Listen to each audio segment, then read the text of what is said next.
morning everyone. Today we are here on the first session of class 9 civics, chapter number 1, democracy in the contemporary world. Now in this particular chapter we will see or we will learn about the democracy in the present time, or how democracy is affecting in the past, or what it has effect in the present. So in this particular chapter, contemporary world means, now we are going to see the democracy in the contemporary world or in the present world. Now to understand democracy in the present world, in this particular chapter we have taken an example of two factual cases, which is called as two tales of the democracy, which shows us that how democracy is important and how military dictators does not like democracy and how they took over the democracy. But people are not happy with the dictatorship and they again restore the democracy, because democracy is important for the people. So to start with this particular chapter, first we will understand what is democracy. As we say that democracy is for the people, by the people, or to the people. That means democracy revolves around the people. It is based on the people. So to understand democracy, we will see a simple definition of democracy, which says that democracy is a government in which the rulers elected by the people. Which means that we can say over here that democracy means political system or political powers are in the hand of people. People decides that who can rule upon them. People decides that who can govern the country. It is in the hand of the people to decide or to choose the government which they wanted for themselves, which they wanted for the governing of their country. That means all the things are in the hand of people. People elect the government, people choose their representatives who can govern the country. So over here we say that when we are talking about the democracy, there are four important things. That is, first the ruler, and second one is the people. As the citizens of a particular country, citizens or people are having a right to elect their own government or to elect their own ruler. Now this particular ruler is elected by the process of election. In a democracy, election procedure is there, and through that election procedure, people or citizens are having a right to elect their own rulers, elect their own government, or they decide that who can govern them or who can govern their country. And for that there is an election process. And in a democracy, form of government is also very important. Form of government in a democracy, there are two forms of government, either parliamentary form of government or presidential form of government. Parliamentary form of government means, in that particular type of government, parliament is having a mere power, or parliament is an authority, a final or a supreme authority in a country. Like in India. In India we are having a parliamentary form of government. Parliament or two houses of parliament, Lok Sabha and Rajya Sabha, decides the law and make the policies for the country. In a same way, when we are talking about the presidential form of government, in a presidential form of government, president is having a supreme authority in a country. For example, America is having presidential form of government, where parliament is on a secondary level and president is on the primary level when we are talking about the government and when we are talking about the ruling of a country or governing of a country. So over here we can say that democracy is a government in which people are having all the right to elect their own government, to elect their own rulers through the process of election. And it is in the hand of people, or you can say that government is running on the basis of constitution, which decides either the government is parliamentary form of government or a presidential form of government.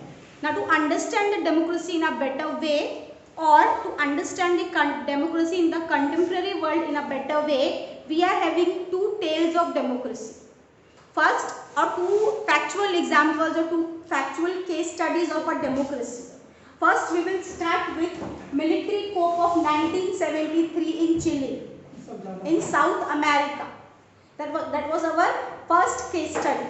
We will see that how in Chile or Chile in South America, how the democracy was there.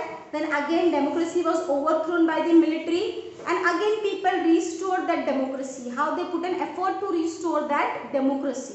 Okay. So first starting with the military coup of 1973, on that time Salvador Allende, he was a president of Chile, South America.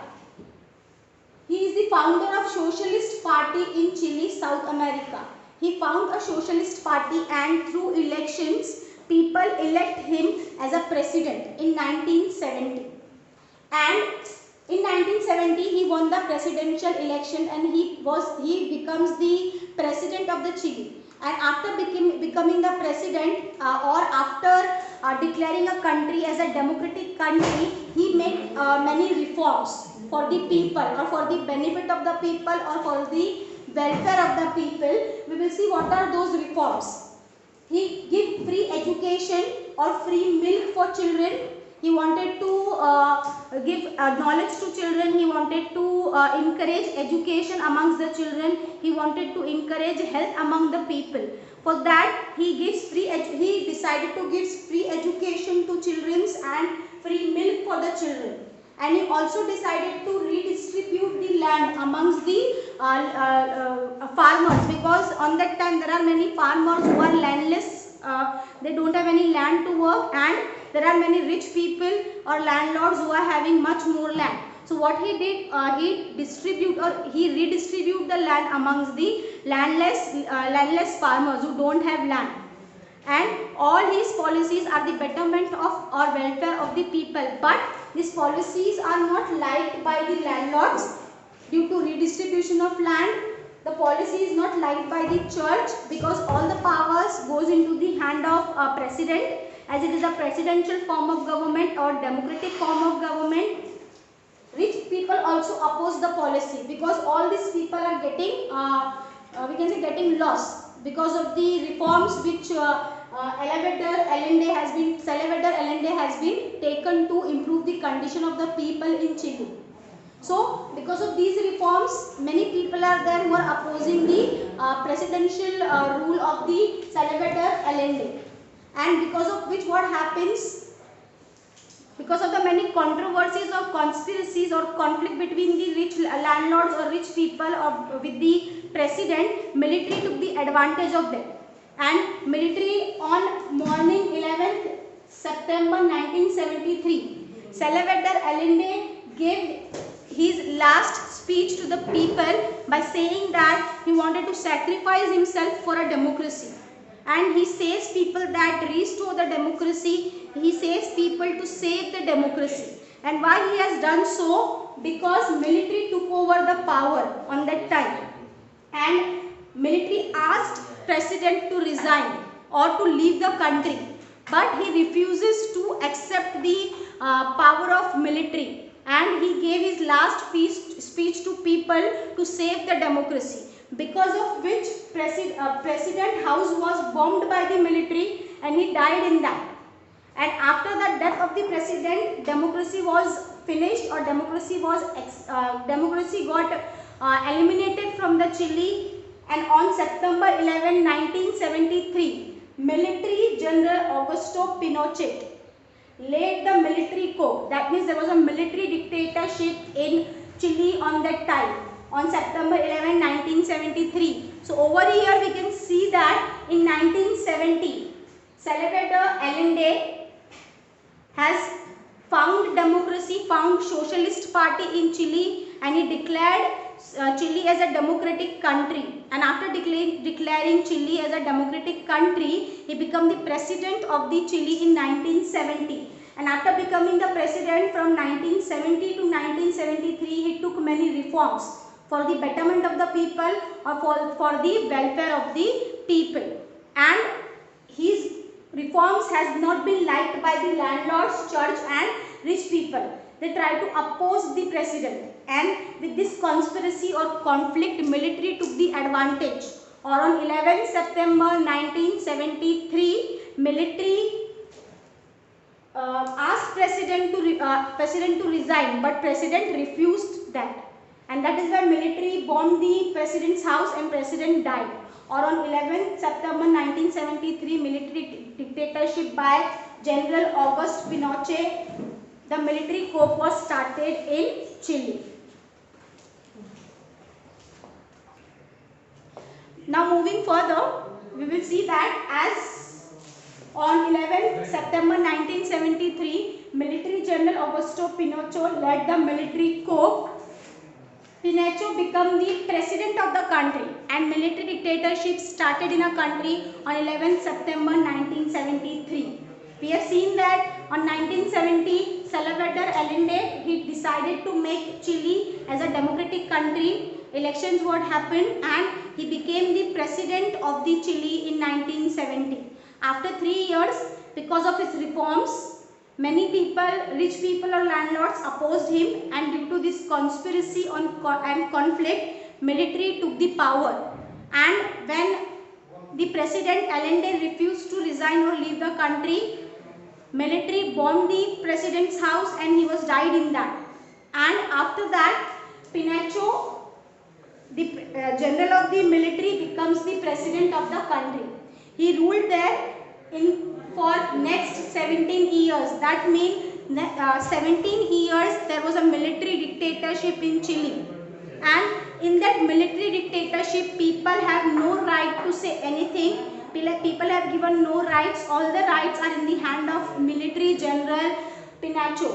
And if anyone is opposing them, so we can say that people's power shifted to military power. From 1970 to 1973, there is a people's power in Chile. After that, from 1973 to next 17 years, there is a military power in Chile. And in that military power, if anyone is against Pinochet, the government tortured and killed people who are not listening to the Pinochet and who wanted to restore the democracy and who are against the military rule. So military rule was very tough and people are not happy with that military rule in the Chile, and they wanted to restore the democracy, and because of which many people have tried. Alberto Bachelet, he was in the Air Force in Chile, and he wanted to restore the democracy, because of which his wife and daughter was tortured by Pinochet, so that he can refuse the idea of democracy. And 3,000 or more than 3,000 people were killed on that time who wanted to restore the democracy. So on that time, due to military dictatorship, people were facing much more tough time, and people wanted to restore the democracy. I hope you have understand this particular concept of military coup in Chile, in which we have seen that first there is a democracy in which people are very happy, but after that there was a military dictatorship in Chile which forced the people to listen to military, and many peoples were killed and tortured by the military, and that is why people wanted to restore the democracy. So in our next session we will see that how people restored democracy in Chile. Till then, thank you.